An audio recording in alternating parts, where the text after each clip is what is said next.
pledge allegiance to the flag of the United States of America and to the republic for which it stands, one nation, under God, indivisible, with liberty and justice for all. Thank you. Teresa, do the roll, please. Okay. Mayor Jones. Here. Brenneman. Here. Keel. Here. O'Hara. Here. Mattson. Here. And Wallslager is on his way. On his way, that's what he Okay. said. All right. All right, do we have motion to approve the agenda? Or any additions? I'll second. Any discussion? If not, we'll vote. All in favor? Aye. All opposed? Do we have a motion to approve the minutes from the 5:17 minute meeting? Excuse me. I'll make a motion to approve. Second. Any discussion? If not, we'll vote. Mattson? Yes. Brennan? Yeah. Keel? Yes. O'Hara? Yes. No bills? All right, we'll move on to recognition of service. So one of our three is here tonight. We had two councilmen and the mayor that are no longer serving the city of Hartford. We wanted to recognize them. Mark Monahan, his plaque is 13 years this go, and we don't remember how many before, because he was on before that. Did we two terms before that, 4 years maybe? Probably all of four, so I think six. So he's probably 17 total. Levon Randall, 2 years. We will get their plaques to them. And the mayor, former mayor Jeremy Menning is here. We will give him his plaque and maybe give him a chance to say a couple words.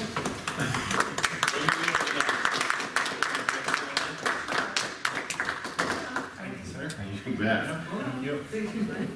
I better suck it. Stand next to you, Skinny. You're always sucking up.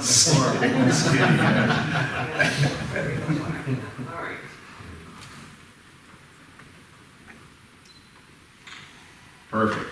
Awesome, thank you. Anything you want to say? No, I would just say thank you for everybody that got the chance to work with. Thanks to city staff, Teresa, Craig, everyone. It's just like, it was an absolute honor. And for the council, everybody that I've served on with this board, previous boards, all of that, it was an absolute honor. Wish I could have done it longer, but, life pulls you in different directions sometimes, and the time I was able to spend on this just wasn't what I had hoped it would be. But you guys are doing great work. I appreciate the time and the effort and dedication that everybody puts into it. I know it's a pretty thankless job a lot of the time, but when the thank yous do come, they're definitely appreciated, and you see the progress happening. I know that from sitting on that side, and I hope you guys and gals all feel that too. So, thank you. All right, thank you. Put this little sleeve on so you don't scratch it on the way home. Thank you, Jeremy. I didn't see that little fine print at the bottom that said other duties as assigned. I should have looked at that a little closer before I said yes. No, it hasn't been too bad yet. All right, public comment, anything that's not on the agenda that anybody would like to bring up? I would like to. All right, Benjamin Parker. Yes, Benjamin Parker. Just a quick address to the city council. If we could get with the pool manager about the older but younger boys in the shallow end of the pool throwing football. They keep hitting the little kids playing their games. It's a safety concern. My daughter was trampled this past week when she was at the pool. They were throwing football. So they were in the more shallow part of Correct. the large In the pool? shallow part of the large pool. Okay. Just to bring that up to the pool manager to kind of have them in the middle section of the pool. Yep. If they're doing that, just because all the littles, That's all I got for this. All right, I'll probably see you in the morning. Thank you. Thank you. All right, if there's nothing else, we will move on. We're past 7:10. Our first order of business is public hearing, application for retail on-off sale liquor for Nikki Stephenson doing business as Doc Nick's Flowers and Gifts. The information was in the packet.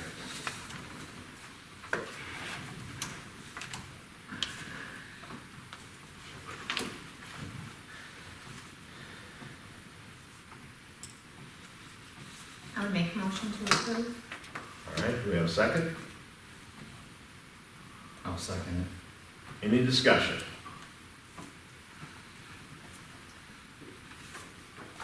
Application, everything's in order, correct?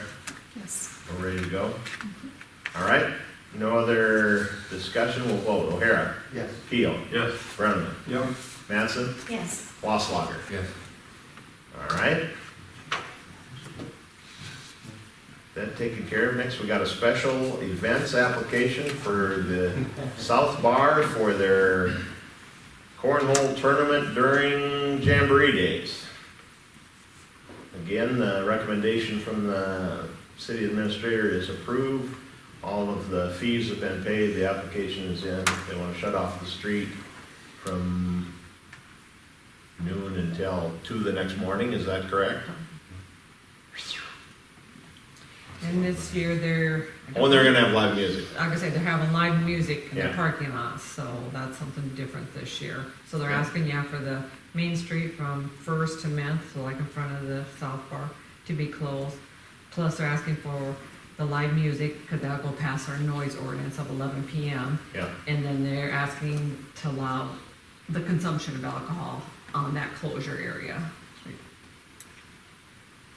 They'd be selling everything inside the bar, but And they're aware that, of the noise and that, I did not talk to them when they brought it in, so. okay. Can we limit the live music?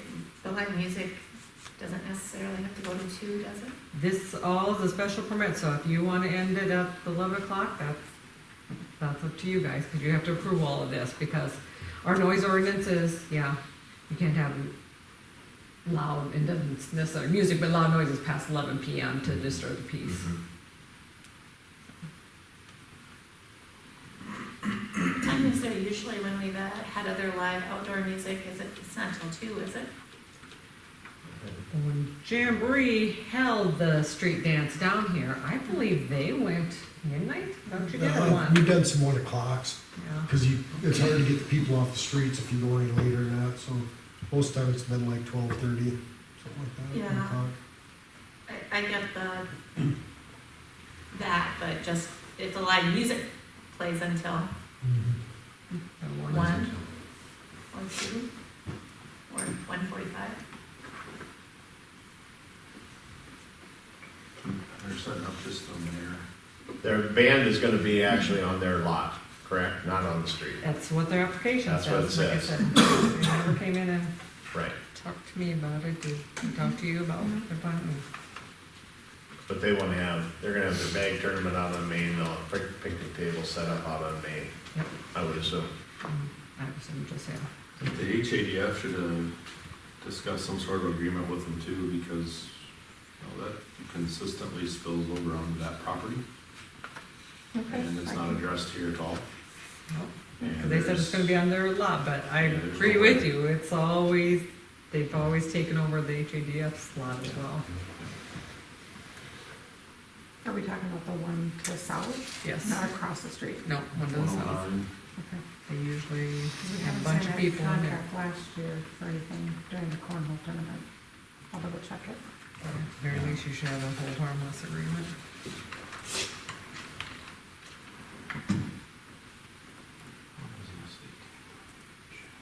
That's the Saturday night. So that's gonna be in direct, really in direct competition with the Jamboree committees band at the park. And that doesn't bother me as much as just nobody present to answer some questions. Yeah. And because of the timeliness, we can't hardly say, come back to the next meeting if it's already passed.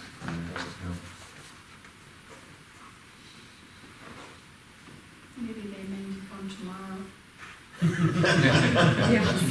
That could be very good point. Possible. Huh. like to know they're gonna have music around midnight. And then Mm-hmm. whatever else we need for the lot. That's where I'm at. I don't want them running the band till like 1:30. And I would say that's, what are they running, the one down at the park, Craig? I think it's 11? 11:30, I think, or, I think that's what it is, 11:30 midnight? I can't remember for sure. Come at the same time, so if people wander. Huh? The schedule says midnight. Scheduled at midnight? Yeah. Ends at midnight. It is nice if the South Bar would have it going on like half an hour later, because then they get out of the park. There is something to that. Yeah. Jeez. Spoken like a true volunteer. Yeah. Like a moth to a flame.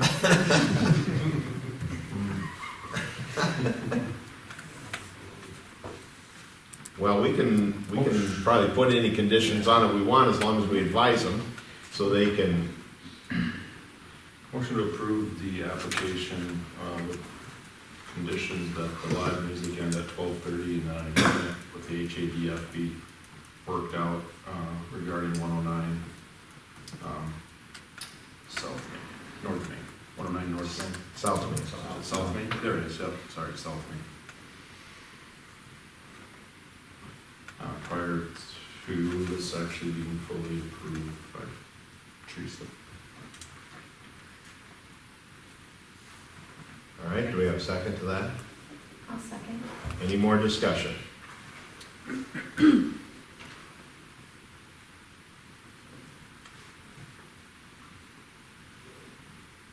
Okay. Not, we'll vote. O'Hara. Yes. Keel. Yes. Brenneman. Yes. Manson. Yes. Wasslager. Yes. All right, you should probably get a hold of them right away in the morning and let them know Yep. what we approved with those Yep. restrictions. I think it would be great to suggest that they come with their Yeah, applications. yeah, this close to the event, it would have been nice if they could have been here. Yep. All right, next on the agenda is first reading, see ya, Jeremy, thanks for coming down. Is first reading of ordinance 733. Teresa has the background and the notes in there. This went through P and Z. This is to allow P and Z to put conditional uses on structures going over the height, rather than them having to come and ask for a variance. Correct, yeah. Exactly, so, we had this wording of, allowing a conditional use permit in our industrial section and our regional commercial section, but we didn't have anything like in residential, so like a 3-4 story apartment building, if you went over the height, you'd have to get a variance. Well, variances require a hardship of some type, and it can be monetary, or that's your business plan or whatnot. It's gotta be a condition that is unique or odd to the lot. With this, basically, we took the verbiage out of the other sections, mimicked exactly the same in our residential and other business communities, that if you do want to go over the height limit of any zoning district, you have to come and get a conditional use permit. That way, the planning and zoning board can look over your plans, so they can, ask questions, talk about it, decide if they want to allow it to go higher or not. And it doesn't put that hardship requirement on it that a variance would.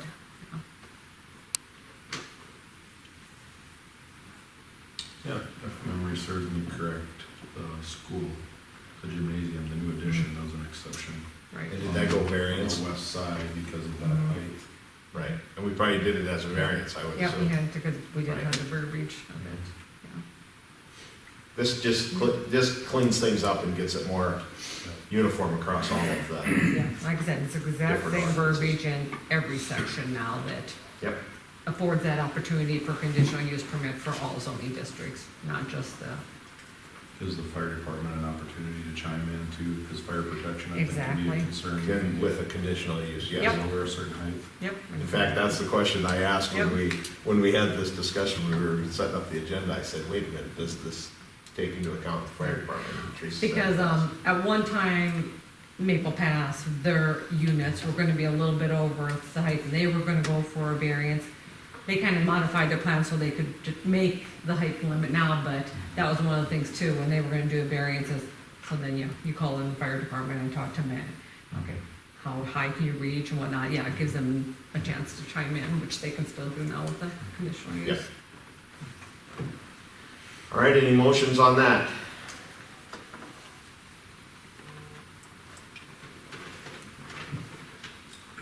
Motion to approve first reading of ordinance 733 as presented. Second. Any further discussion? If not, we'll vote. Wasslager. Yes. Mattson. Yes. Brenneman. Yes. Keel. Yes. O'Hara. Yes. All right. Thank you. We'll move on to reports. Deputy Cardis. Hello. Also, you have the report in front of you. Calls for service here in May was 242, which is an increase of 10, where we're now at 8 calls for service per day. So a few things to highlight. We had a booth over down at the Hartford Market. That was a real good hit, touch a truck event, a lot of good community engagement with folks. I was just asking questions of how they feel about services here in Hartford and Manhattan County, and a lot of good, positive feedback, so that was really awesome. Our next event that we're going to be having, or 2 events actually, July, we're going to have like an ice cream at the park for the pool with the kids, handing out ice cream and stuff with kids, and just trying to get to know the community a little bit better. And then on the 30th of July, we'll be out fishing at Family Park, so it's going to be awesome. A few calls for service to kind of highlight. We had 61 traffic stops in these last 30 days. 12 of them were citations, 34 of them were written warnings, and 23 of them were verbal warnings. Traffic accidents, we had 0. Case reports that were done, we had 12, which was an increase of 3, and 1 arrest was made in these last 30 days. So that's all I got. Any questions for me?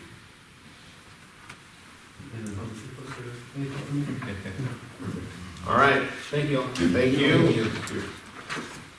Chamber and Economic Development Director, Amy Farr.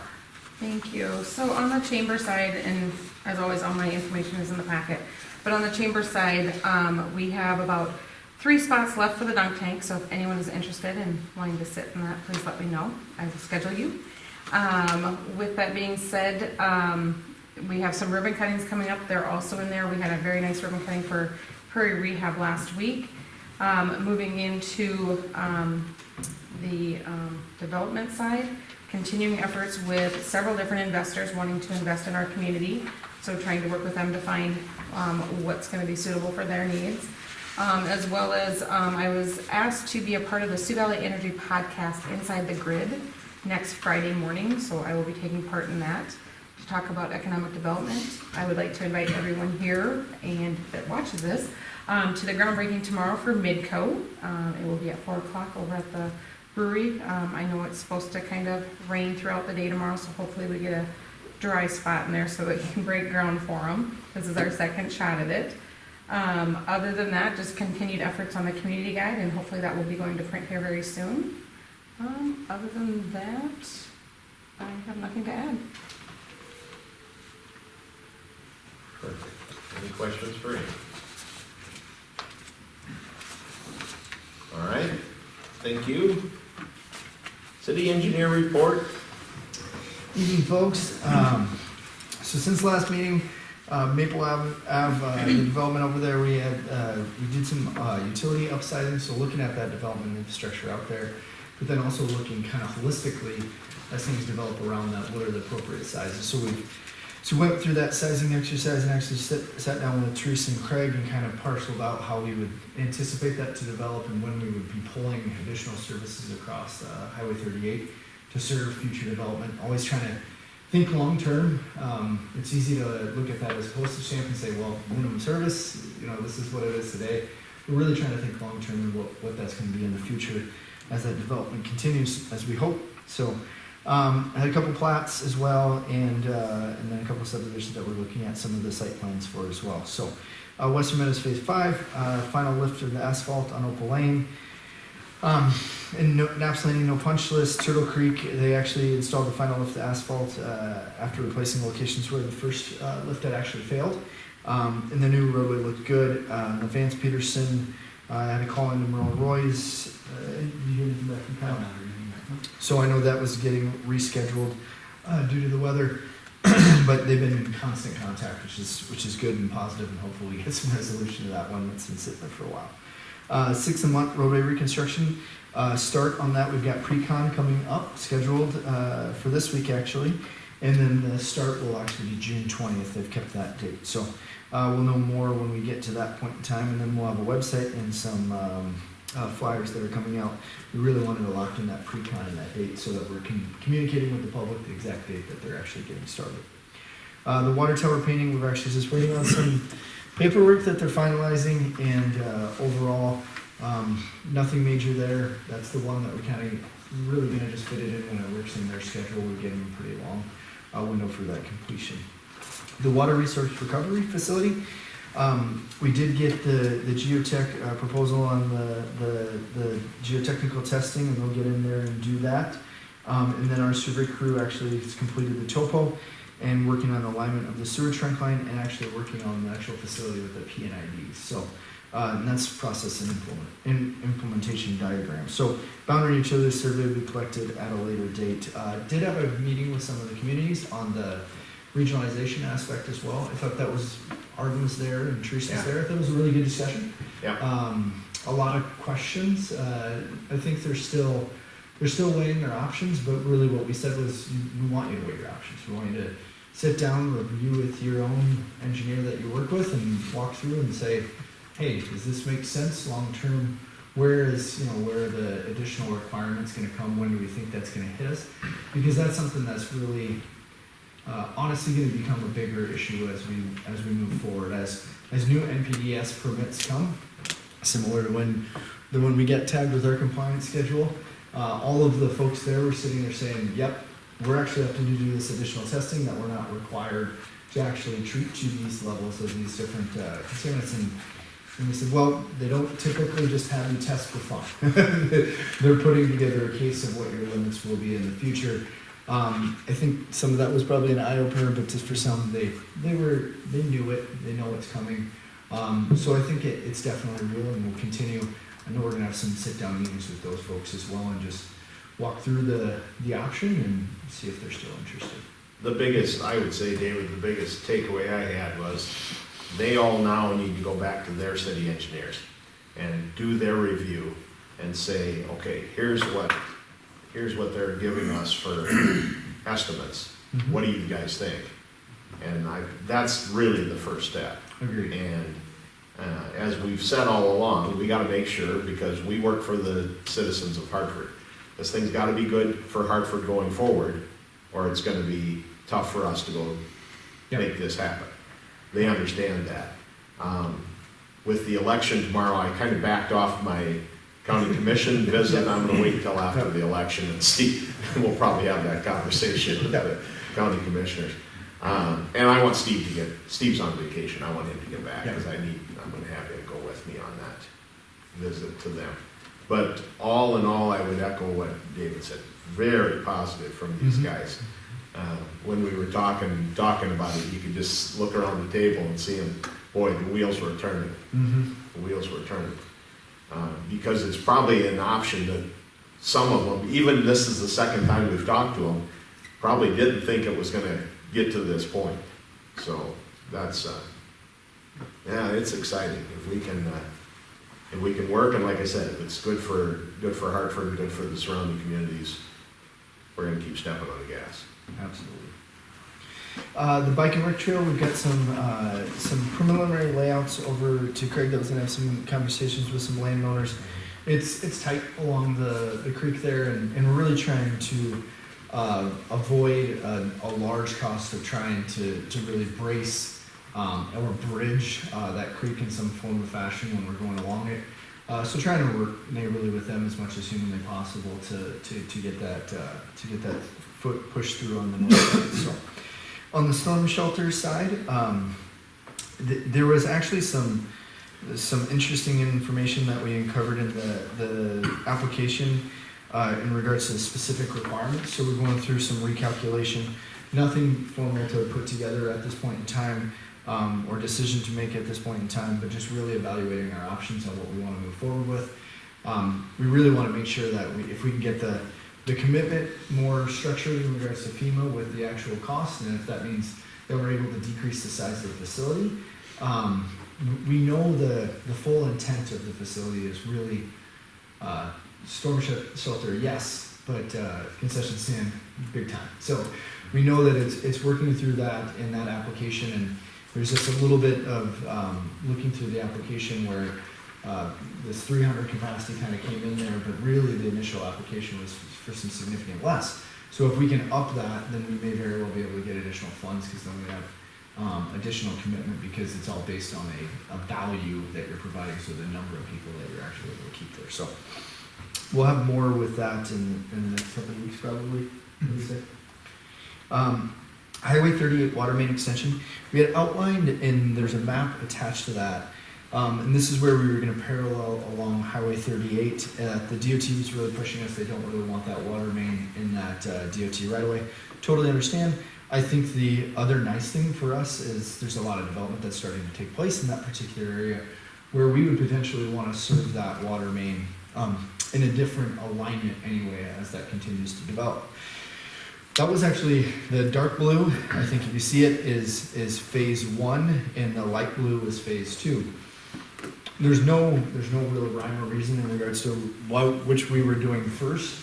What we're proceeding with is, instead of flipping phase 1, we're going to do the light blue as phase 1, and then the dark blue as phase 2 when we have additional indication truly of how that area is going to develop, so we can really take that into account. Because if we're going to be able then to go in our own right-of-way, future right-of-way as things continue to develop there, it would not only be aligned to loop, it'd be aligned to serve/loop, which is always the best.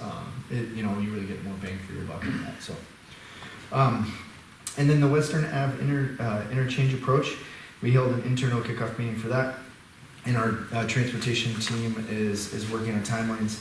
DOT's moving fairly quickly for DOT, I would say, in regards to the design of that. So we have quite a lot that we'll be working on here in the next couple months on that particular design. We actually flew that as well for some survey information as well. So, any questions on my report thus far? I see you have a request for a change order, or for a... Yes, yep.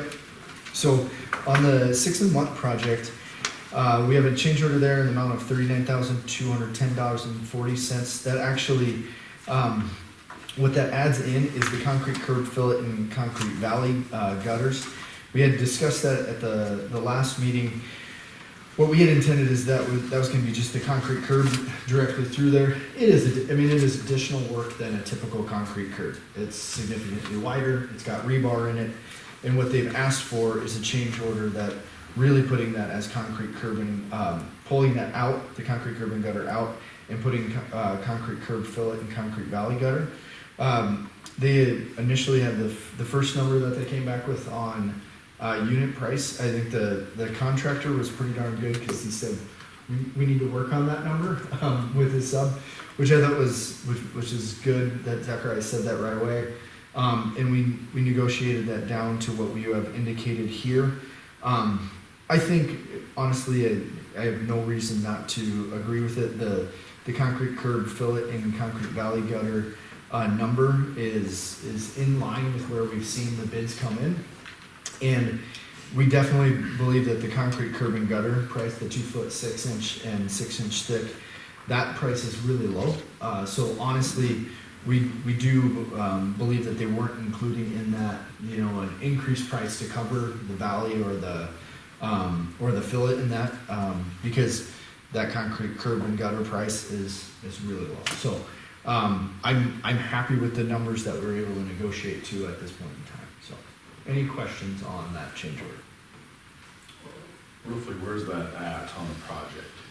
Yeah, so your curb and gutter, that's pretty standard, is where it's all that uniform, that it's getting to the intersection. Then when it gets to the intersection, we really widen out that that section there. So it's really the triangle that's in the the radius, and then it's the valley gutter that goes through the radius, which is actually 6 foot wide, I think, on this.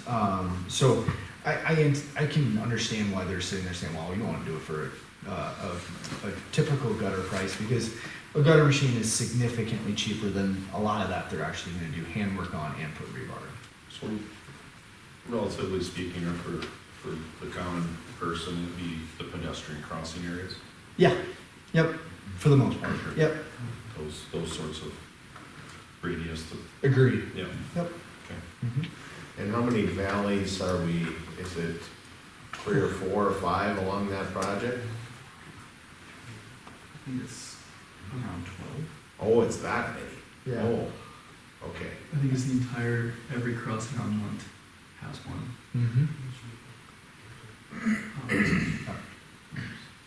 There's a lot more than And you there's think some when up you say it. 6, right? Yeah, there's some down 6, that's ones I was thinking of. All right,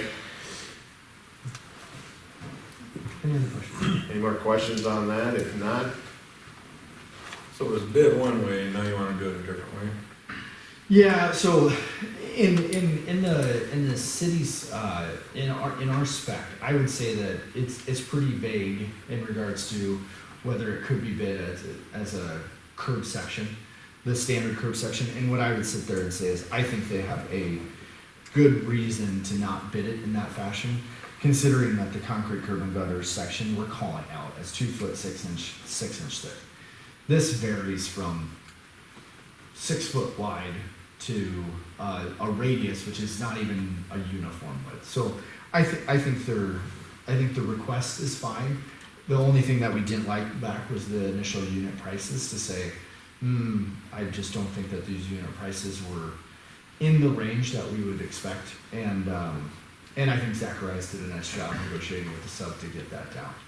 Now, what I would say is, you never want the bait and switch of, they increase their curb and gutter price to cover this, which is really what we would have intended to do. And then them to come back and try to do this, and you're getting an increase in the curb and gutter price, and you're getting an increased price on the valley gutter and the fillet.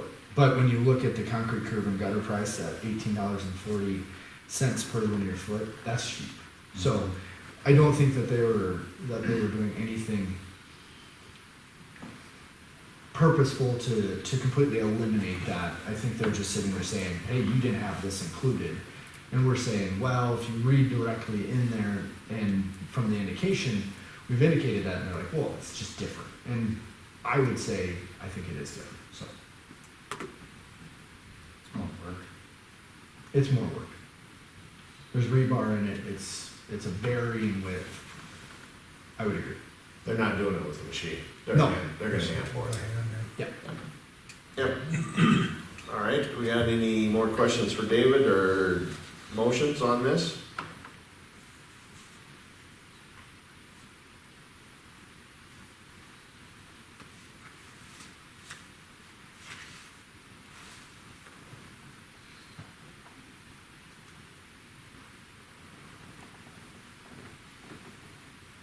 I guess I still don't understand why it wasn't bid, what you're saying you should be doing.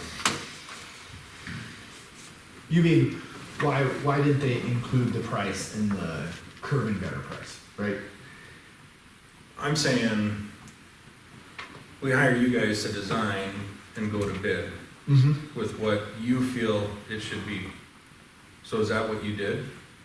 Yeah, what I would say is, I think, we included the 369 linear feet to account for the concrete curb fillet and concrete valley gutter. I would say in the standard specifications, I think it's definitely vague, that I think they have claimed that, no, it's a different, it's a different animal. It's not that 2 foot 6 inch and 6 inch thick standard gutter. What I'd also say is that if we're negotiating the price on the back end, and we're confident in the unit prices, I'm telling you, at that point in time, either we would have bid it up front, and that would have been in there as concrete curb fillet and concrete valley gutter, or we're doing it right now where we're saying, okay, we're gonna pull out the 369 feet because we agree with you that we should be paying for the fillet and gutter separately because it is two different items. So I would say, yes, I think that we should have put fillet and gutter in there. But I would say you're gonna pay for it, you would pay for it either way. It would have been either bid initially, or it's being rectified right now. So is it fair to say items 73 and 74 are new items Correct. Yes. on the item sheet? On the drawing or on the, And we're eliminating the curb and gutter number that was accounted for those items. So I they're see. moving from 64 and they're moving into 73 and 74. Right, so there's probably a total quantity of 12,000 linear feet of curb and gutter. Yes. Item 64 for the Yep. project.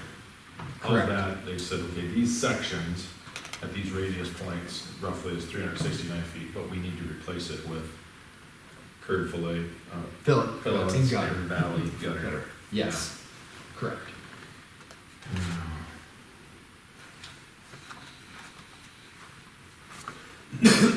So to your point, if they'd have covered it in their concrete curb and gutter, that unit price would have been much higher. They would have increased that And unit in the price. event that we needed to add additional curb and gutter, we would have been to our detriment. because Correct. That unit Yep. price would have been Yep. considerably So if we higher. would add standard curb and gutter after the fact, that's where we can break it down to, sometimes it gets difficult. It's how many items do you wanna break it down? But the Right. more you break it down, the more you can technically control, because you're sitting there and if we broke it down by piece of rebar piece, truly, we could sit there and we could get so every single time that we added one piece, it is increased. But a lot of times when you're sitting there, you're going, okay, we only want so many items to go for, and then we're gonna have them included. In this one, I think it's fair to sit there and say, hey, this isn't standard curb and gutter, that we want that compensation in a different fashion, and it should be a different line item. I would agree with that. what does our design standard call this out or no? Doesn't get that fine tuned? Doesn't get that detailed. No. No, but it's called out in our specifications. But we do have an item that we didn't include that's fillet and gutter that we could have included, but we were lumping it into 64. So you've got a generic set of specs that went out with this bid, which not every item is applicable to the project. It's Agreed. just, here it is. Every Yeah, bid concrete gets this. section, yeah. And so as they were dialing in the project, it was like, wait a minute, Yeah. we don't have this specifically. Now, what I would say is, I would always prefer, because we can always do it in an addendum, in advance of bidding the project. So if they had a question in advance of the project, I would say bring it up in advance. But they probably didn't even, until they're actually now starting to plan their work and go, okay, well, wait, where is this allocated? And we said, no, it's in, they're like, no, that's totally different, so. And I think that's fair, because they were bidding concrete curb and gutter, 2 foot, 6 inch thick, and unit prices equated to that. I've seen how those unit pricing bids go, and it's literally, they just go to their file and they go, this is what we bid on the last one. Yeah, They agreed. just Plug Yep. it in, Yeah.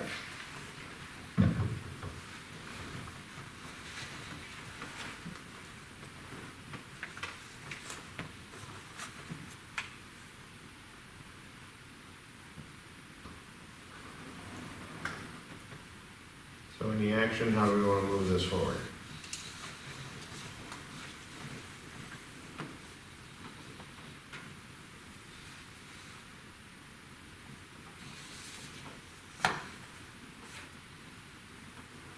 If we do nothing and they build it the way it was quoted, what's that do for us? I don't think they'll build the. They won't do it. Yeah. No, it's not. That's what I don't understand, why didn't we know this before we bid? Yeah.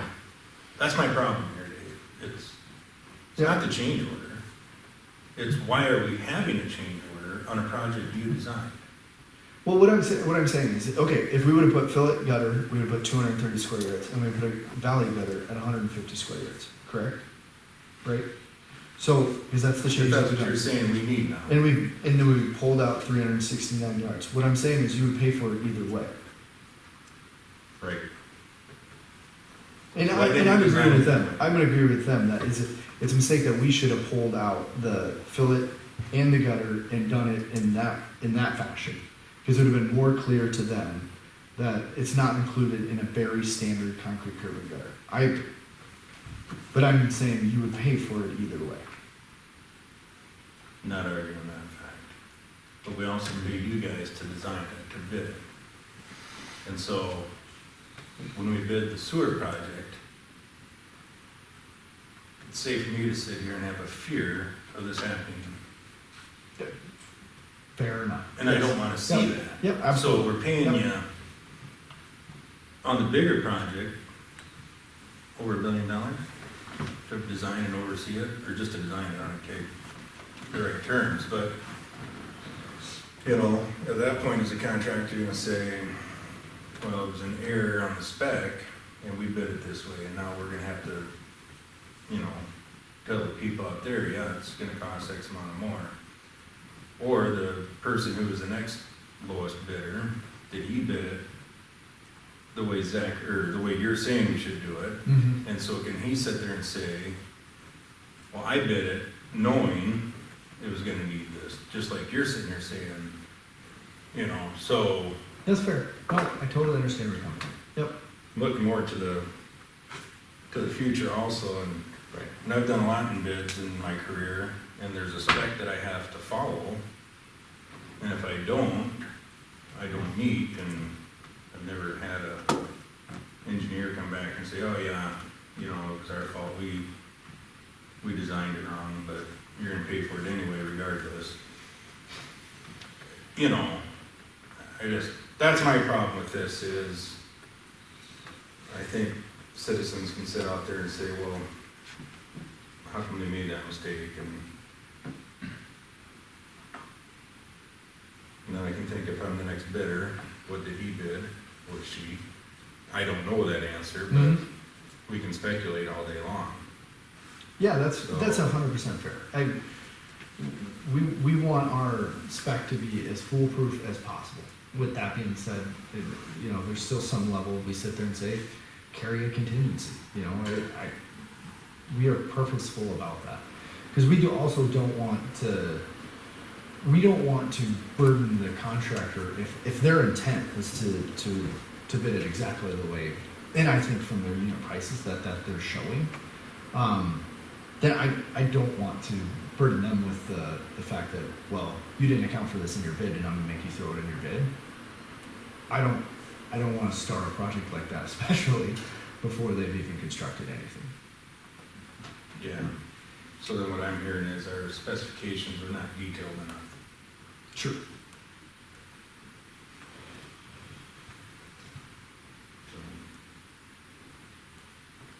So, anyway, I've said my piece. Nope, that's, yeah. Any other questions, comments, or actions from the council?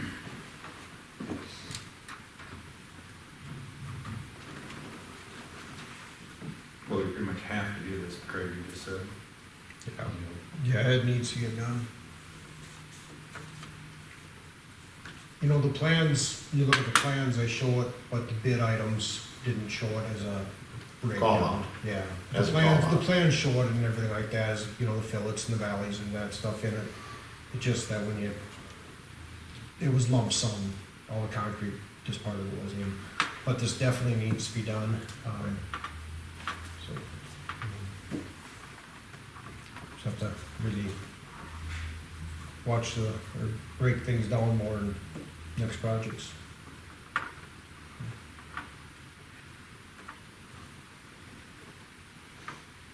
Are you saving some money on what's being excluded and then Yeah. rebid? Yes. So Yeah. is the net the 39? Yes. Or the net Yes. is 39? Yep. Correct. I think it's just, this is a not huge one, but we wanna have confidence in the other projects. Right. And so, Absolutely. I mean, my question still, do we need to watch future bids with this contractor? Do we need to be more specific in future RFIs, or, you know, what is it, would you recommend? Yeah, and And honestly, I think we're actually gonna get into a good discussion on the larger project and, in how we exactly wanna bid that process too. Cause I think there's some level of value of the CMAR process of having the contractor sitting directly next to us when we're having that large facility. And we're going through every item when we're going through the design, but we're also going through every item, and they're doing preliminary pricing along the way to ensure that we're including all those items. This one, I mean, I would sit there and say it's the same, but I would say it's very different as well from the standpoint that I think we assume that they would include, and that's not fair. We want to assume it. Right. We want to specify it very detailed so that there's no wiggle room in it, that every item is laid out as its own individual item. You know, I don't think the contractor was trying to pull anything over or anything like that on it. I mean, they probably flew through the plans and then went to the bid items and seen how the quantities were and threw their numbers out. And then after they were awarded the job, they sat down, looked through it, and probably said, wait a minute, this isn't on the bid items. This is brought in with the concrete work, and this takes a lot more man hours. It's all physical, setting up forms and everything like I that. think we all get the difference in that it costs money, one way or the other. I think it's just how do we avoid this, and, I mean, I almost hear it like a shared, like, we should have been more specific, but they know they're not gonna pour curb and gutter all the way down the street. So,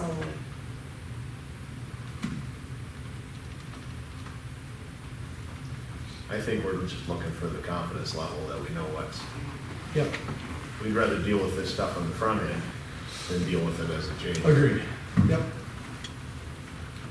That's what I'm. Well, I think what Nolan's saying is we're hoping that you'll share the cost with us. I know, and I figured that's what. So that's why he's saying it. And honestly, if it's an item that we'll find items that it was a complete omission, and this isn't something that either they put something in incorrectly, and after the fact they have to rip it out. It's an increased cost. That if the items are all there, that hey, we wouldn't have had this cost, but this is a cost that we would have had, and that's the only thing that I'm sitting there hanging on going. This is a cost that we would have had. Yeah, we don't have somebody full-time who reviews the plans before we let them for bid that could have caught. We need items 73 and 74 before we send this out for bid. No, but you put it on us to do that, and that's fair. I mean, to be sitting there saying that to us, I respect that. Yep, I think you're trying to hold up the citizens' confidence in large projects that we have coming too, to know that when we go to bid, that's an all-in cost. And I 100% understand where you're coming from.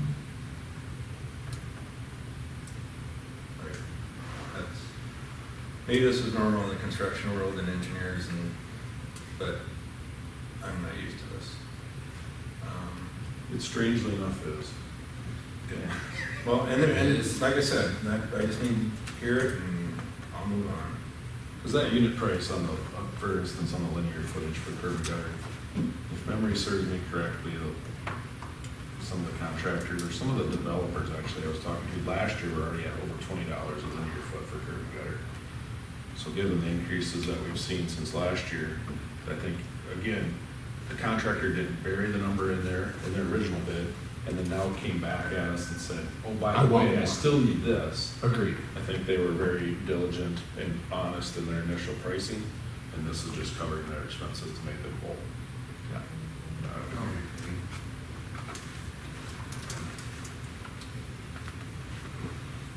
I would make a motion to approve the change order. Number 1 for 6 Strength Mud Street reconstruction project. Do we have a second? I'll second. Any further discussion?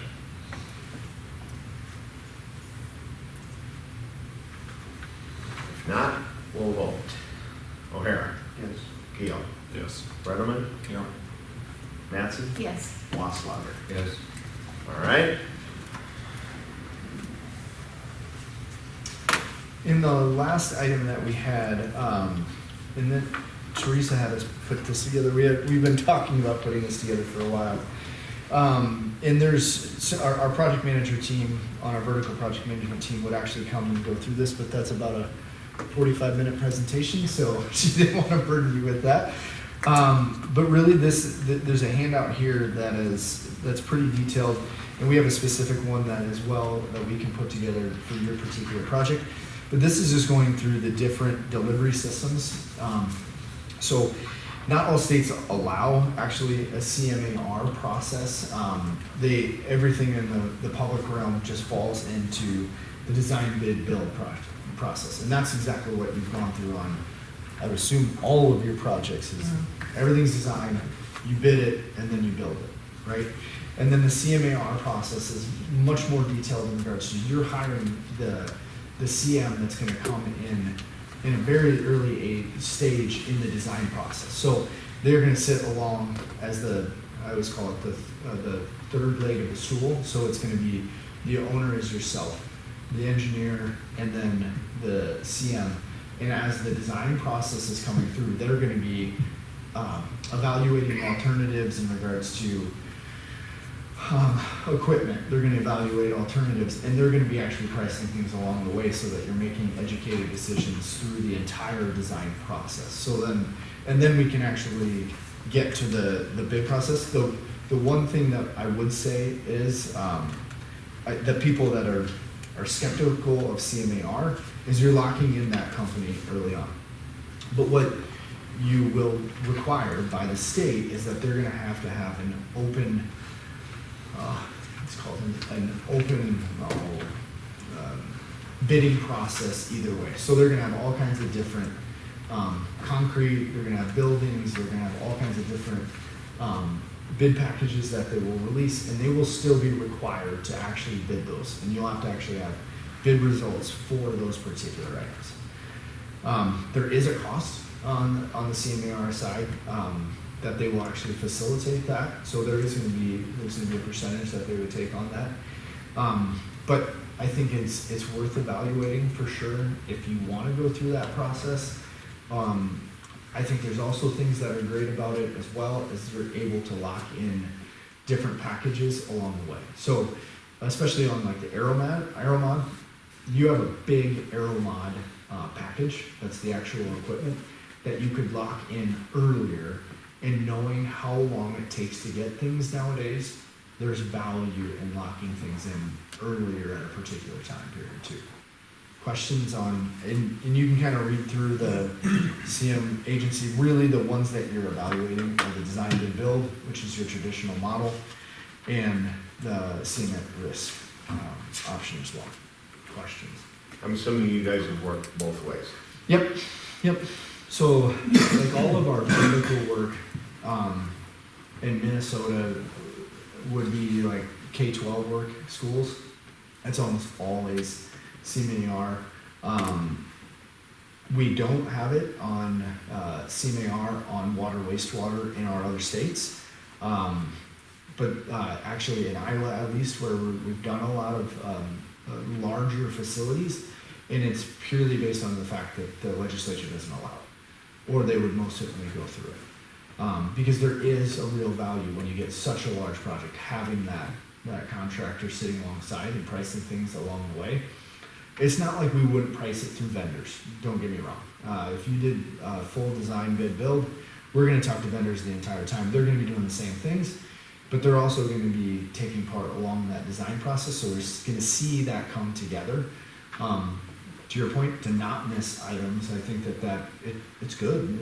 I think it's a good method.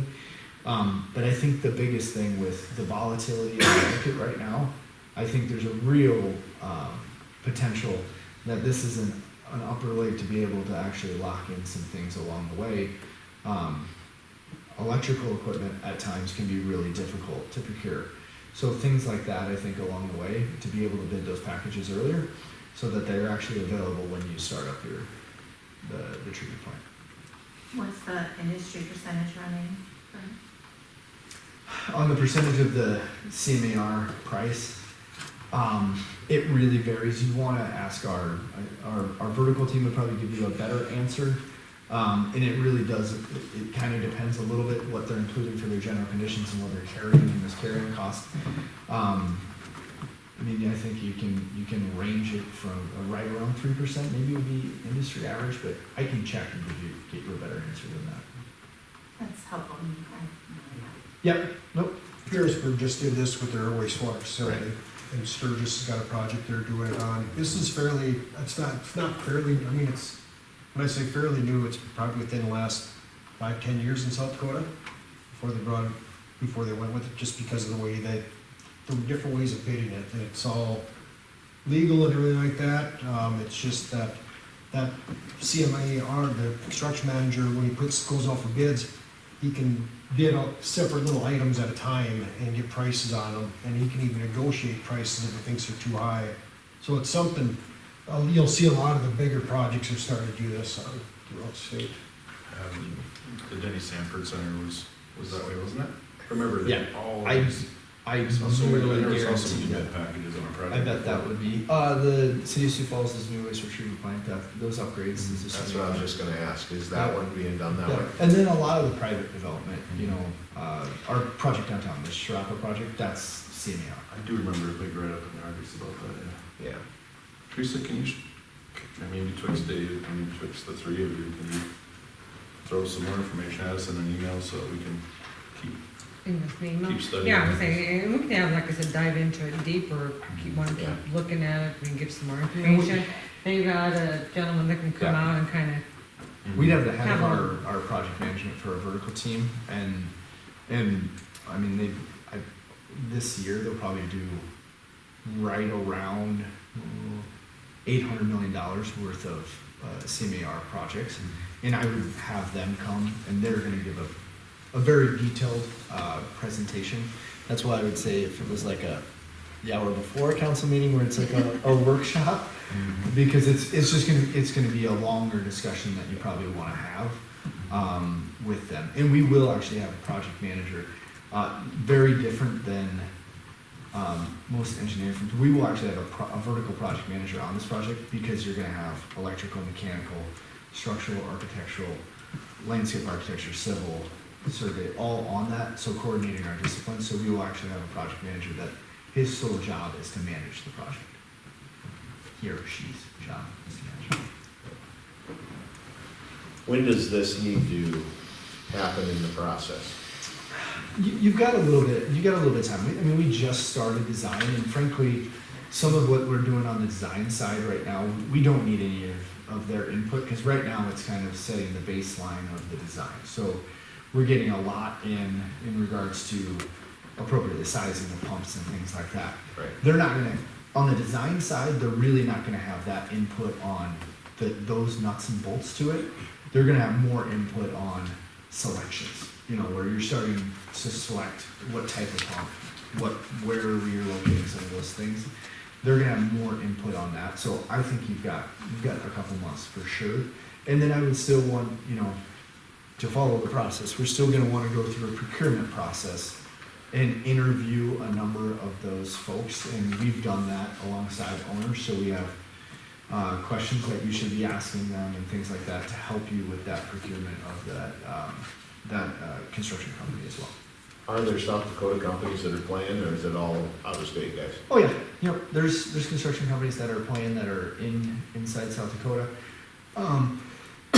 There's some that have presence here that are headquartered elsewhere as well. You can get a full gamut, and you can also get some folks that the only thing that they build are water and wastewater treatment Right. plants. So they know. Yep, and that they only do this process. So it's a large enough facility, to be honest. You're gonna get a lot of interest, especially with the CMAR process, because I think there's gonna be some folks that can really show their value that they can provide to a project like this. Because like the Harrisburg facility, I know Henry Carlson was involved, but that's PXG out of Fargo, I think, is the one that's actually constructing. They're also constructing Rapid City, Pier water treatment plant out there as well. So if our regionalization talks continue and become fruitful? How does that affect this process? Yeah, what I would say is you can put everything under their control. At the same time, the complexity of the lift station in a force main that's going to go 7 miles isn't near as much. Where I think the facilities where the CMAR is really going to provide their value Is right out. is at the plant. Because I would honestly sit there and say that even the collection system, where we're just digging into sanitary sewer out there, I would think that you could even pull that out of the, have that as a separate design bid build process, and then just have them coordinate directly, because there's not a lot of selections that they're going to be making on that portion of the project. And that probably allows some of the smaller guys, honestly, opportunity, but they're still gonna be able to, go to all those smaller guys and get pricing as well. I would say we should look toward maybe second meeting in July. We'll have a full contingent up here by then. Everything goes all right. So let's look at that, maybe David, you can kind of start talking to your folks and we can figure that out. Okay. All right? Anybody else got any questions on this? Is there a preference to have it during the council meeting or a work I session? was wondering if we should do it as a work session. I'd like maybe a work session, either maybe That'd be an better hour than doing it before, if we within can a- meet at 6 versus 7. Yeah. I mean, we'd still agendize it and, Right. but it just I'd say we'll try workshop. to do it as a work session, so we can have that. Right? Sounds good. All right? Good. What do you think in July? July, probably the second meeting in July. Around there. That'd be the 19th if I got my math right.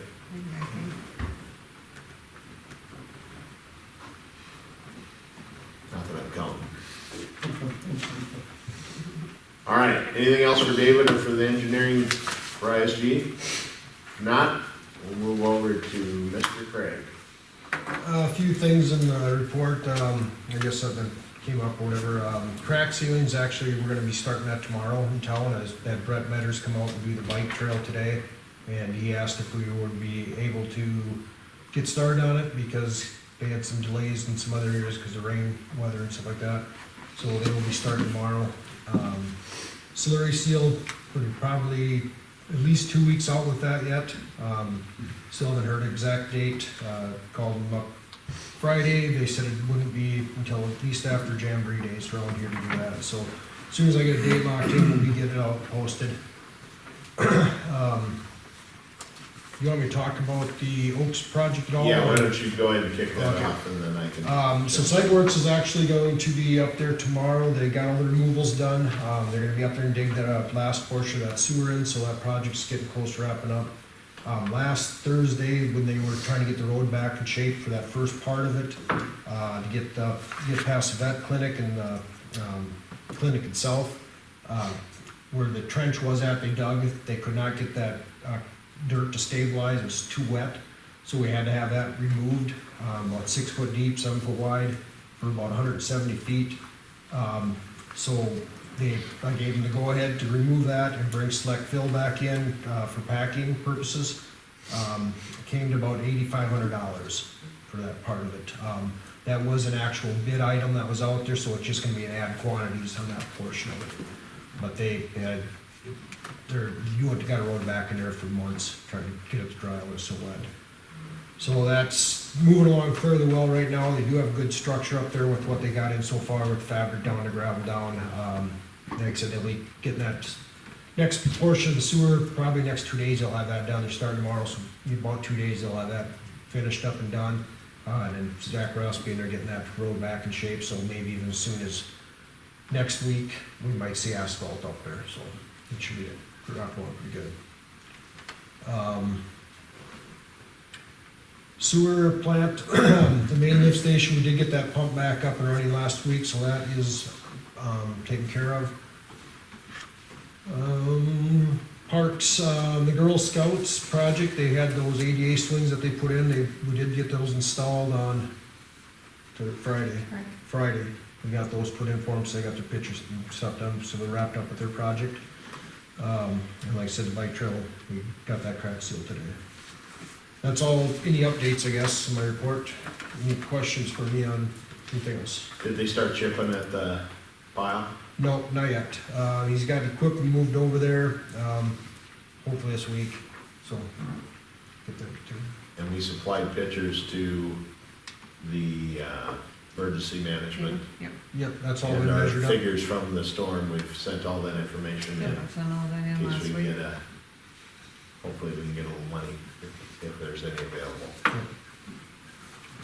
Who's responsible for installing those culverts there on 38? That is the business itself. Oh. Yep. Yep. Yeah, they talked about that last year, I think it was, Wade with the bank or whatever, he contacted me and I checked with DOT and see if DOT would be working with him or helping with him, because I told him, it's not a city thing, so. Right. So DOT basically said, no, that's your own drainage, you have to take care of it, so. You're gonna do that on both of those driveways? I don't think so. This one here, the culverts are starting to collapse. Oh. That's why the road is settling out so bad there. So Mhm. they're starting to give way. So I think they're just doing the one for now, or the two Is it culverts the- side by side. West one? Right, the west one. Yeah. Yep. Yeah, because the culvert to the west has got two, I'm thinking, right? Yep. The culvert to the east Yep. is just a single? Or is that one a double as I well? think that's a double as well. Then it goes Yeah, single, yeah, I think so. single with the post office. Oaks. Right. Any other questions? All right, anything else for Craig? No, thank you. Karen? Yeah, I just wanted to mention the registration deadline. If anybody wishes to attend a one-day workshop the municipality puts on each year for elected officials, either new officials or people that have been serving. It's a good workshop, I hear. Just need to know by July 1st on that, and I'll get you registered. The workshop is, starts about 9 to 3:30 on Wednesday, July 13th. Has anyone ever attended? Yes, I got great stories about it, but we won't regale them this evening.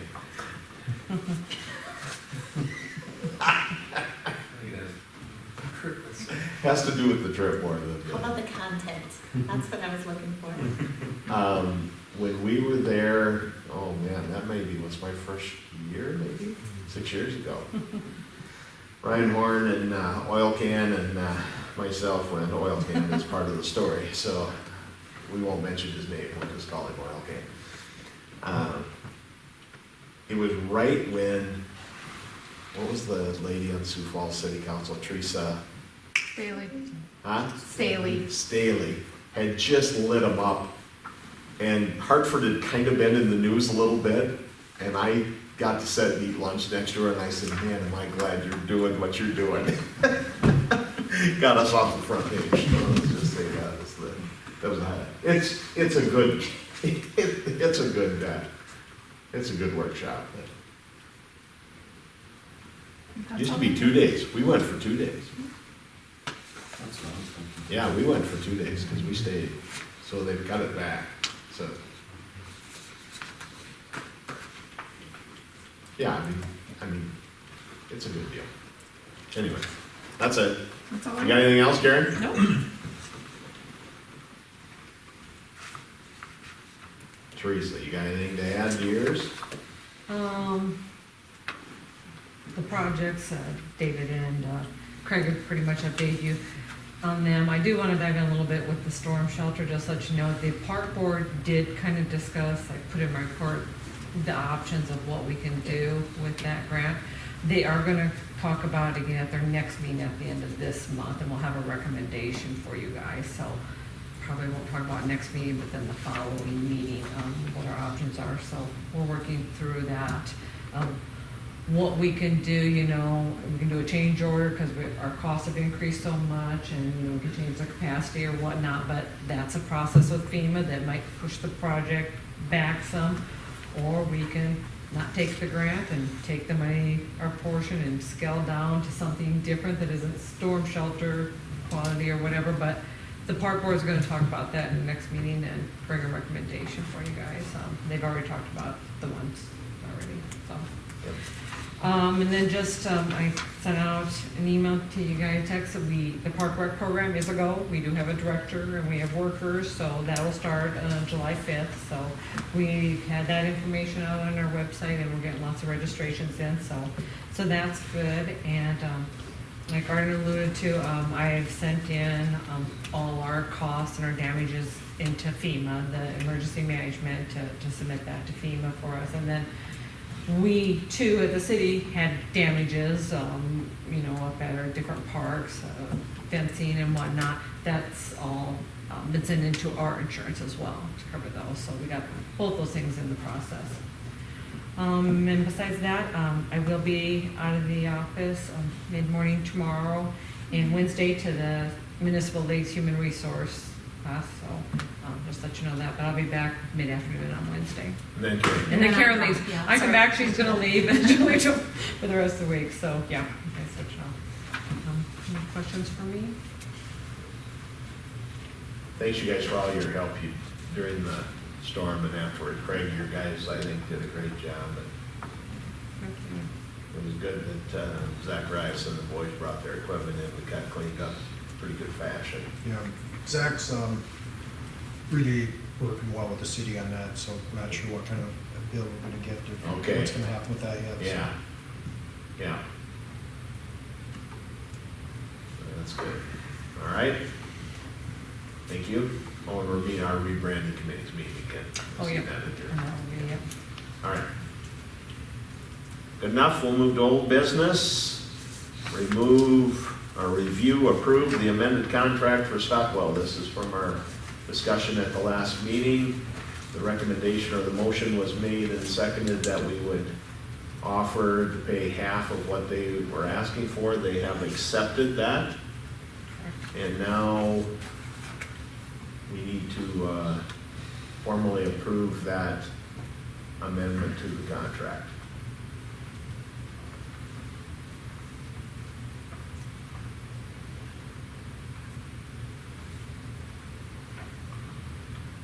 Motion to approve Stockwell request to amend contract for the industrial sewer extension project. Second. Any more discussion?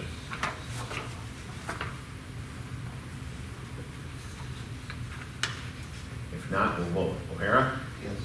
Keel? Yes. Brenneman? No. Mattson? Yes. Wasslager? Yes. All right, that passes. New business. They've been sitting here waiting for him to listen to us.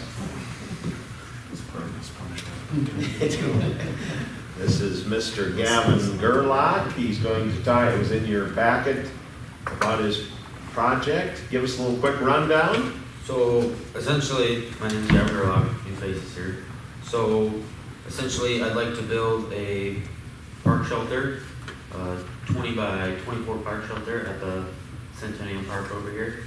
I'd like to redo some of the landscaping, and I'd also like to just make the park look a lot more lively and inviting. Right now, it just looks bland. There's dead needles and all the stuff all over the place.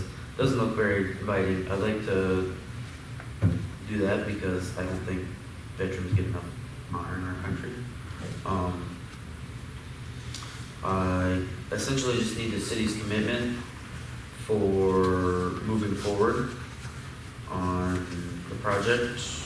It should be in the last page on page H. I just need a beneficiary approval. Somebody to sign here to approve. That way I can send it in to the council and I can continue on. If the city would like to support me and pay, I'll take it, because otherwise I'll have to fundraise, and I know some businesses in the area would for surely help as well. I have a meeting with the Legion tomorrow night to talk to them about it. And Could you talk a little bit about what your budget turned out to be? Because that was one of your takeaways from when we were here in September. so my budget for materials right now, I had $5,822. That was through Menards, and I'm sure that was Memorial Day weekend, so I'm sure prices have already gone up by now. Supplies, I just figured $100 because it'd be like garbage bags, stuff like that.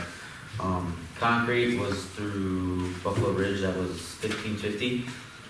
So total would have been $7,472. Anything really helps, I guess. Yeah. But otherwise, I can go through HBC and see if they can give me at cost or low cost, just to help diminish the cost. This is a kind of a big project for the Eagle Scout project. I guess. Yep. I would say first step, Teresa just mentioned our park board. First thing we want to do is get you on the agenda with the park board coming up. They meet the third Monday of the month. So they are aware of this, right? I think I sent it. Did Troy send you a note? Troy Larson send you an email? This is a different. Oh, that's a different deal. Yep. I saw got your too note many on that. projects going on. You do. I thought that was a neat. Yeah. Okay, that's another deal. Never mind. Because Troy, I had another project that I contacted him on. Okay. Yep. But we should have Get them on the have board. him come and talk to the park board too. Because they do have a few funds available. That might be a great place for you to start. Okay. Otherwise, I'll just talk to downtown Hartford. Yep, downtown Hartford would be of help. It probably wouldn't hurt you at some point to talk to Sioux Valley Energy or Mid-American Energy. Because the plan was to see if I could get electricity from the city shop right there and bring it over to the front. Yeah, I'm sure Craig could probably throw a extension cord over there. Are you talking permanent power for that shelter? Permanent power for the shelter. And then the other thing is the ADA accessible sidewalk too. Oh yeah, that's good. Is that gonna be right in front? So if you look Yeah, at I it, see you it had should the be. design on here, yeah. So the last photo, I know you can't really tell, but off to the side, so on the right side of the pavers there, Yeah, I have a little drawing kind of just going right up because there's that wheelchair access right in the center. yeah, You take it over 10, 20 feet and go straight out. okay. Does that include any picnic tables or? Yeah, the city would provide the picnic tables. The other thing is there's a information sheet for the project beneficiaries on what I can do and what you guys have to do.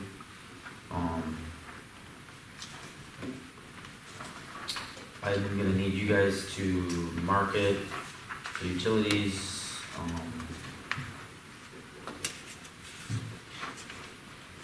It also outlines in there the future maintenance, as a scout moves on, future maintenance will be responsible of the beneficiary, which is the city in this case. Right. But I don't think that's anything, over and above what you already. Typically are doing for Right, our parks. yeah, Yeah, because it's already your park. This project would just be to increase accessibility and the beautification. and give a shelter, having a shelter. And have a shelter, shade shelter and power. Yep. You see any problem with any of that, Greg? No, I think it looks good. Yeah. Well, we appreciate what the Eagle Scouts do. It looks like a pretty aggressive project. Yeah, it's one of those how do you know if that kind of ideas. So we haven't had a park board for too long, have we? No. So that's probably new. Yeah. Yeah. You're the first time. Yeah. When we were here in September and got the preliminary green light, there wasn't a park board. Yeah, that was just being talked about back then. So they So- start with the, Yep. I would say we want you to work closely with that group, and Teresa can assist you with getting you on the agenda for their next meeting and come and meet them. They're a lot easier group to deal with than us. Well, they and the make other thing is- recommendations about the maintenance and all that. And the other thing is I'm kind of on the time crunch because I have to have it done before the end of the year. Okay. Because that's when I'll turn it to you. And that's, you would definitely go to hard work for the funding and stuff like that. I think for the beneficiary, for us to sign that, we do that. I was gonna Yeah. say, you guys could Yeah, probably yeah. approve the Yes. project and sign as a Right. beneficiary, Right. and And then then just work with it. let the park board vet out any Right. funding or Yes. whatnot with it, Yep. so you can Keep it Yep. moving ahead that keep way. it moving, yeah. Yeah. That would be Because the other thing is appreciated. school-time crunch and Yep. stuff like that. No, we want you to get it done. And Encourage you to work with, HBC. Yeah. But you still have to go in, what you don't necessarily have that's tangible is your time to go in, load that material, haul it out here, or pay them to have it delivered. So you might find it as more of a wash if you source it locally. Yeah. And you didn't mention this, but you have been to HBC. I did. You did go there and talk to them about it, and I guess they didn't really understand what I was getting at, but Sure. I priced it on my own, and then, so I would figure probably better just round it up to an even 8 for labor and. That's good for you to have them talk to them. Do you have some plans for this, for the actual structure as well? Yeah, there's, on the picture sheet, there's a kind of an idea of what it is, but I did have plans for it. Sure, yeah. So, yeah. the website that the plans came from is on the image sheet. And that's got instructions and. Oh, on this, my outdoor. Yeah. Oh, it's a good project. Yeah, I do too. I think that's a great project. All right, do we need to, I would said assume I we would need do to a- approve this? a Make motion to Sign as beneficiary. send- Sign as Yeah, beneficiary and move it forward, okay? Somebody want to make that motion? I'll make that motion. Somebody want to second that? I'll second it. Any further discussion on this matter? If not, we'll vote. O'Hara? Yes. Keel? Yes. Brenneman? Yeah. Mattson? Yes. Wasslager? Yes. Good, and I'll sign that, so if you hang around, we'll be done here shortly. We'll get that signed. All right? Thank you. Thank you. I see nothing else under any more new business. We have nothing for executive, I don't think. All right, and the parade, we kind of talked about. O'Hara's probably a no, so we're gonna get that application put in. We're gonna ride in the parade. So, I'm out of. you are gone. Okay, so it's gonna be Cindy and Travis and I, so, In the convertible. in the convertible, maybe. We might take my Nice. convertible and put that in there, so. All right, motion to adjourn, if somebody wants to make that. So moved. Second? All in favor?